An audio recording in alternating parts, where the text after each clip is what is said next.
the pride of Bellevue, Washington, and Newport High School, BYU head coach Mark Pope on the Deseret First Credit Union Hotline. Mark, Washington's a wonderful spot, right? Hey, I'm telling you what, just looking at you guys, I can see the glow in your eyes, the sparkle in your face. It's March, boys. You can tell. It's just looking at you. It's March. Yeah, it's awesome. And I'm going to miss sort of the being in New Orleans this year, but there's no fans. It's going to be different. Everyone's been playing this way, Mark. But what is the plan for your team in terms of traveling to Vegas for the tournament? Yeah, we're going to go in Sunday night as late as we can and just keep our trip as short as possible, hopefully playing 2 games and just go just get in and hopefully win and get out. Coach, I fulfilled my Gene Hackman role from Hoosiers. I measured the rims. They're at precisely 10 feet. The free throw line is at 15 feet. If you recognize, those are the exact dynamics that you practice on every day. So if you need me to walk through any of the other court measurements with you when you get down here, I'm happy to do that. I'll tell you guys interesting. So it is maybe interesting and it may not, but way more interesting to us than the 10-foot measurement.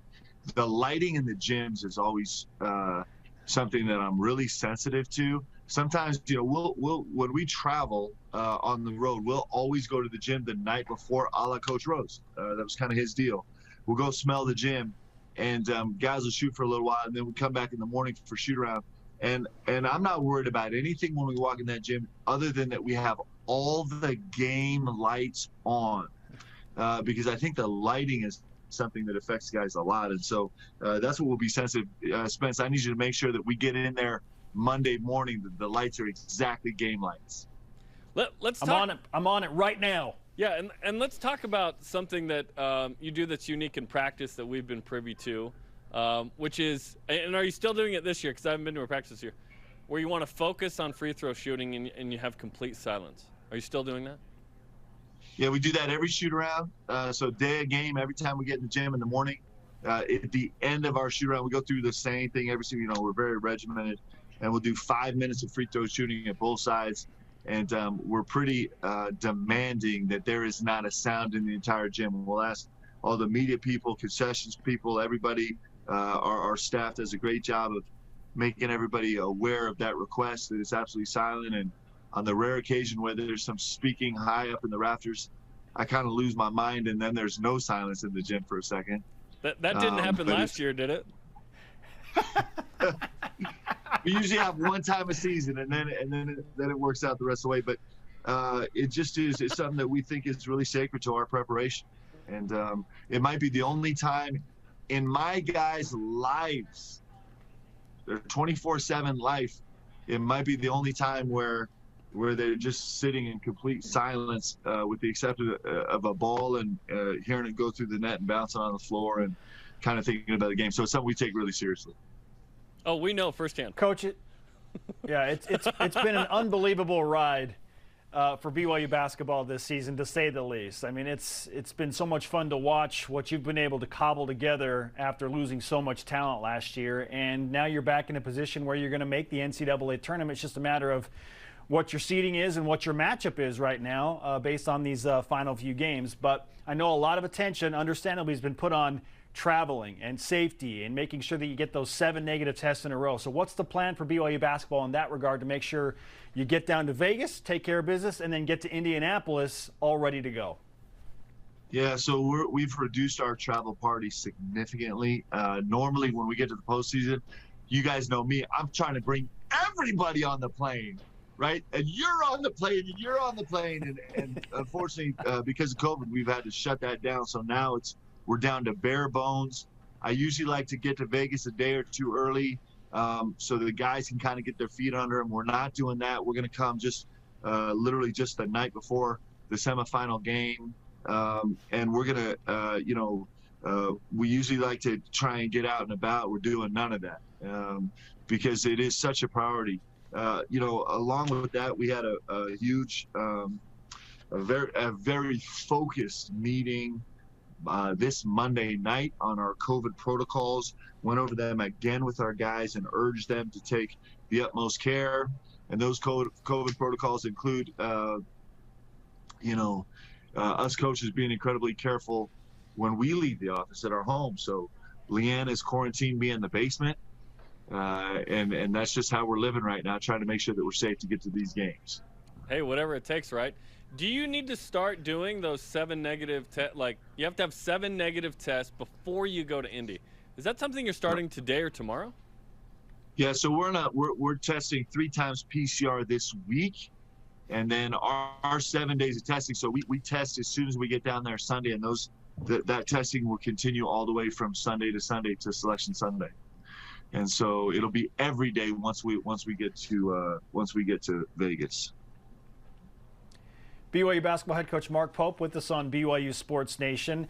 We were just talking about where you're going to be on that seed line. That's always a hot topic and a fun debate for national analysts to have. And right now it feels like the consensus is BYU is about a 7 seed, has a chance to maybe be a 6 or even a 5 if you win the tournament down here in Las Vegas. What's the ideal positioning for you, Coach? What do you think is realistic moving forward on that seed line? Yeah, I mean, I think right now on Lenardi's S-curve, we're the first 7 seed. So, a lot of things are going to shake out. Everyone's going to their conference tournaments and some guys just finishing conference play here in the next few days. So it'll all kind of shake out. I think clearly, you want to have the highest seed you can, if you can. And then once you get there, then actually probably more important than seeds is matchups. Matchups are so incredibly important, and that's what's revealed on Selection Sunday. Our number 1 goal is to be in this tournament, and then number 2 is just to kind of reach for the highest seed you can, and then let's go. It's interesting. There's some things out of play, like being placed in a region that's familiar to you now. It doesn't matter because we're all in the same region. We're all in Indianapolis. And so some of those things are taken out of play. The schedule's a little bit different in terms of, the first 4 is now back to back with the first weekend, and there's less travel. Everybody's traveling exactly the same. And so right now that's it. The focus is really just, hey, let's make sure we're in. Let's make sure we get as high a seed as we can. Those things matter, of course. And then the matchups are what we're going to be really, really interested in seeing. Last year, you were a dark horse for a lot of people to make a run because you had Yoli Childs on the inside and you had the number 1 3-point shooting team in the country. Certainly the identity is different this year, which is a credit to you and your coaching staff that you aren't just sticking with the same formula. It's a different business model this year. Defensively, this is the best BYU team since 2008. So do you feel like that can keep you in any game and give you a shot at least? I think our defense gives us a lot of confidence. Last year it felt like, last year we talked about all year long, it's like, how are we going to grab a rebound? And our team actually functioned really, really solid on the glass, but it was something we were always nervous about. This year we feel like we can go get stops. This is actually the most balanced team maybe I've ever been associated with. I think we're give or take a spot 26 nationally on defense, and we're 20 nationally on offense. We're just a little bit better offensively and defensively, but the fact that we're locked in with both of those, on both sides of the ball, we're clearly a top 30 team in the country. I think that's a real strength of this team, and I think it gives us a ton of confidence. I think it means that we can weather a lot of different things going sideways in the course of a game. If we don't make shots, hey, we feel like we're really, really solid on the defensive end, we can stay in a game. And if we're facing a team that's an incredibly, incredibly talented offensive team, we feel like we can hold them a little bit and we can match them on the offensive end. So I think it gives us a ton of confidence, not just the balance between offense and defense, but also the depth. Also, different guys raising up at different times to make plays. I think we have a lot of confidence that we can manage a lot of different situations, which is what you face in very quick order in the NCAA tournament.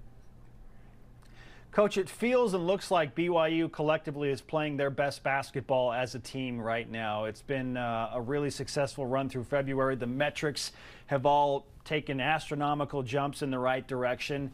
But you know this team and your players and the field better than anybody. You're with them every day. So how would you analyze the idea that your team is playing its best basketball of the season right now?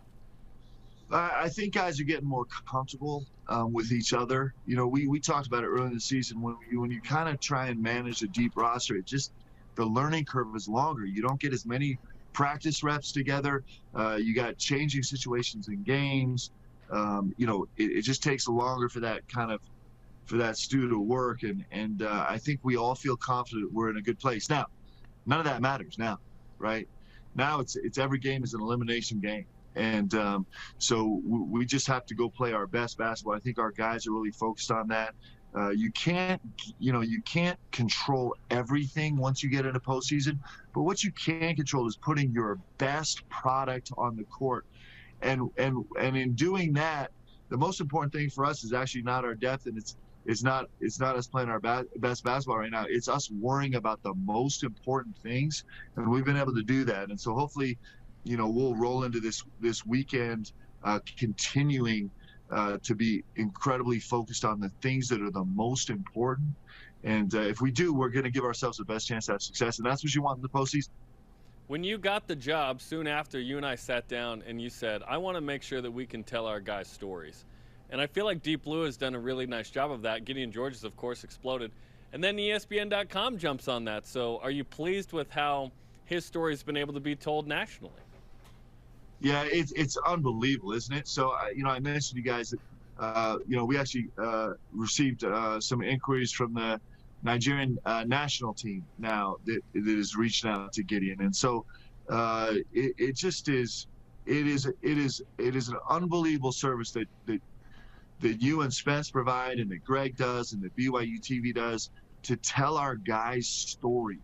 It doesn't just bring us together with our fan base and let us feel like we're all doing this together, but it also gives these guys exposure, and that's kind of the world. I mean, that's the reach of BYU TV, right? And the BYU brand, it lets the world know about these young men and the extraordinary things that they're trying to accomplish, and the goals that they have and the work that they're putting in. And so it's just beautiful. And Gideon's just been one example. The feedback we've got on every single one of these Deep Blues has been so incredible. You know, just Alex Barcelo's story recently is, you know, I've had people from all over the country kind of reach out and just how it speaks to them. And then it obviously speaks to recruits, and it speaks to parents of recruits. And so it's a real gift that we have at BYU. Not just to have access to BYU TV and the unique thing that it is for a university, but also, in generally, I'm going to stroke you guys right now, and you know, I know you'll like it, but to have such incredible storytellers, right? And that's what we have. And Jarom and Spence and Greg and the whole Deep Blue crew and all of BYU TV, it's you can take in a 5-minute segment and just key into like the heart of one aspect of one of these young men's lives, and it's pretty cool. What's your Venmo, Coach? Mark? There we go. Well, we should commend you on everything that you're doing as well. And I know that sometimes things like your work and Leanne's work with the Simmons Center for Cancer Research get lost underneath the bright lights of what's happening on, you know, national television with basketball. But it's been an unbelievable effort on so many accounts. And so we thank you as well for your effort there. And I know what it means to my family and to the BYU basketball family in that regard. Well, hey, listen, we're in this together, man. This doesn't work without you guys, and doesn't work without me, and doesn't work without these players. And that's what makes BYU basketball so extraordinary, is that we're all in this fight together. It's great. Well, Mark, congratulations on the season so far. A lot of work to be done. We're excited about the 2 tournaments you're going to play in here. And stay COVID-free, get to Vegas. Let's win some games. Let's bring home a trophy. Let's go to Indy. This sounds like a fun couple of weeks here. Let's go. Hey, can I ask you guys for one really personal indulgence? Sure. You bet. It's my daughter's birthday. She's turning 18 today. She's amazing. What's your daughter's name again, for those that don't know? Avery. Happy birthday, Avery. Is she the tennis player? She's a tennis player, big time tennis player. So if you guys don't mind, I'd like to sing to her. Do we have 10 seconds to do that? Oh yeah, let's go. Let's go. Yeah. Let's do it. Happy birthday to you. Happy birthday to you. Happy birthday, dear Avery. Happy birthday to you. Let's go. Yeah. Happy birthday, Avery. You started a little high, but it's all good. You reached it. No, that sounded great. That sounded great. Happy birthday, Avery. Coach, I'm working on the lights for you back down here as well, so we'll take care of that. Hey, so great for you guys. Let's go. Let's have a great month. Let's